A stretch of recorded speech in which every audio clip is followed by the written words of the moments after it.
Everyone loves Norse Kratos, the iconic beard, the wisdom, the calm dad energy. But let me destroy a popular illusion real quick, because people act like Kratos only became a deep character once he learned emotional responsibility.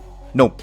Before therapy Kratos existed, young Kratos was already one of gaming's most tragic, psychological, and brutally poetic characters. Just with anger issues. And a genocide resume. This is the story of a man who did not lose his humanity, the gods. And today we are proving something important. Even if Norse Kratos never existed, young Kratos would still stand as one of the best written protagonists in gaming history. So let's talk about the mind behind the blades. Now Kratos was not raised to be human. He was raised to be Spartan.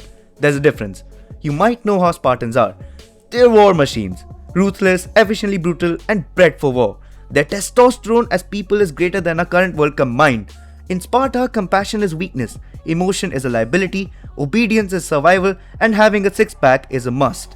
From childhood, Kratos was trained to suppress fear, mercy, and doubt. I mean, kid Kratos is much braver than most people you'll find today. The kid charged like a bull towards the literal god of war who was trying to kidnap his brother as a child. So when defeat came against the Persian hordes, Kratos did not pray. He begged for victory because all that mattered to him was that he stayed undefeated in battle, because for Spartans, battle was life. Now Ares answered, but that bargain destroyed everything. Under Ares' control, Kratos slaughtered, raided, burned, pillaged, and one fateful day he finally arrived at a random village, burnt it to the ground, and in blind fury ended up killing a lot of folks, including his own wife and daughter. Now when the illusion faded, their ashes were bound to his skin forever, and the ghost of Sparta was born.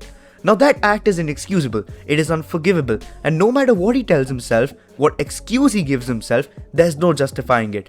And as a wise man once said, women, you can't live with them, but you can't live without them. But doesn't mean you kill them. Now most people think that Kratos' rage is his power. Physiologically true, mentally not so much. It's his defense.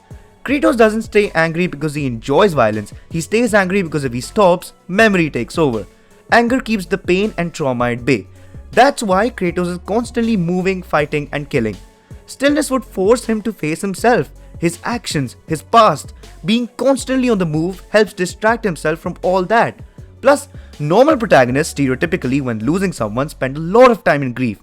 They have training montages to get stronger and are given motivational speeches to keep them going. Kratos? No. Bro just gave himself to the gods and spent 10 years going on adventures that would even make Tintin blush, and then had his GPS logged onto Ares. As he was made the god of war, you'd think he'd have some old dude mentoring him, someone like Master Shifu. Nope, he went straight gangster mode on Rhodes, and the old dude who was supposed to be Master Shifu ends up killing him. Yeah, like it's always a good idea to piss off the guy who killed a god. What a genius, you are, Zeus. Now when this sort of thing happens, the protagonist usually thinks to himself, why me? Why did this happen to me? Kratos doesn't give two craps about it, climbs out of hell, kills fate itself, does not elaborate, and time travels. Absolute cinema. And the cherry on top, remember that moment when Athena asked for the power of hope? She literally was acting like a corporate HR department asking for a performance review, and Kratos gave her the finger. Not that one. And stabs himself just like how every corporate employee always wanted to. Point is, he's focused and determined on his goal and will see it out to the end, as efficiently and as soon as possible. And that's rarely seen in media, which is full of twists and turns. Now, Kratos' saga of tragedy, just like his physique, is just your average Greek hero on steroids. In Greek tragedy, it's always the case that if a hero has a flaw, everyone, including him, is screwed. Achilles had his heel, Hercules had his dumb brain, and Kratos had his anger. Just like Greek plays used to have chorus, Kratos' deicide also involved the terrible sounds of furniture collapsing and God screaming both in the bad way and the good way. People forget how often Kratos hesitates. He protects Pandora even when Zeus demands a sacrifice. He remembers Calliope and Lysandra in quiet moments of pain. And he even questions Athena instead of blindly obeying like a dog. Even while destroying Olympus, Kratos still carries guilt, hesitation and sorrow. He isn't empty, he's overloaded. Pandora becomes a reflection of the daughter he lost, and for the first time, Kratos chooses to protect instead of destroying. That choice proves something important.